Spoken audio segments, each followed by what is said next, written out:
Პანკისობა 2016 ხეობაში კულტურული მრავალფეროვნების მსოფლიო დღე აღნიშნეს. დუიში ეგრეთ წოდებულ დაბალ გორაზე ფაცხები და ბანერები მოეწყო. გამოიფინა ნახატები და სხვადასხვა წიგნები. პანკისის ხეობაში კულტურული მრავალფეროვნების მსოფლიო დღის აღსანიშნავად სახალხო დღესასწაული გაიმართა. დღეს სოფელ დუიში ეგრეთ წოდებულ დაბალ გორაზე პანკისობა ჩატარდა. ტერიტორიაზე მოეწყო ადგილობრივი და მოწვეული ხალხური რეწვის ოსტატების ნამუშევრების გამოფენა. ტრადიციული ქისტურ ვაინახურის სამზარეულოს კერძების კუთხე, სადაც სტუმრებს საშუალება ჰქონდათ არა მარტო დაეგემოვნებინათ ადგილობრივი კერძები, არამედ თვითონაც მიეღოთ მონაწილეობა კერძების მომზადების პროცესში.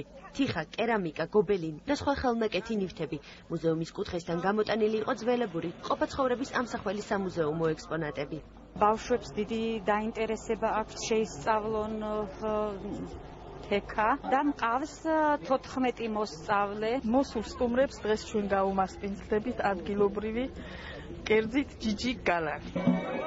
ქართული ჭიდაობა, დოღი, შვილდოსნობა, მარათონული სირბილი, მკლავჭიდი. მთელი დღის განმავლობაში პანკისის ხეობაში სხვადასხვა სპორტული ღონისძიებები იმართებოდა. გამარჯვებულები სიგელებით, ფულადი პრიზებითა და სამახსოვრო საჩუქრებით დაჯილდოვდნენ.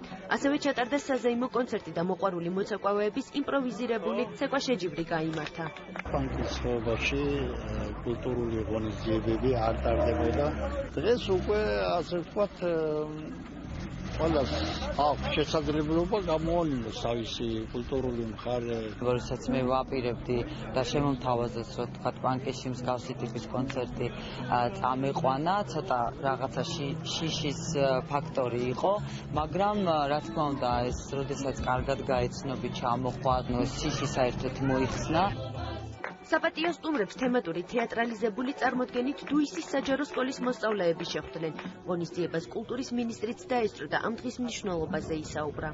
სწორედ პანკის ხეობა არის ეს ადგილი, სადაც რომელიც ასოცირდება მეგობრობასთან, კულტურულ სიახლოვესთან, მრავალფეროვნებასთან. დღესასწაულზე გამორჩეული პანკისელი უხუცესი დასახელდა, რომელსაც გადაეცა სიგელი და საჩუქარი ხეობის ცხოვრებაში შეტანილი წვლილისთვის. საღამო ფრანების გაშვებით დასრულდა.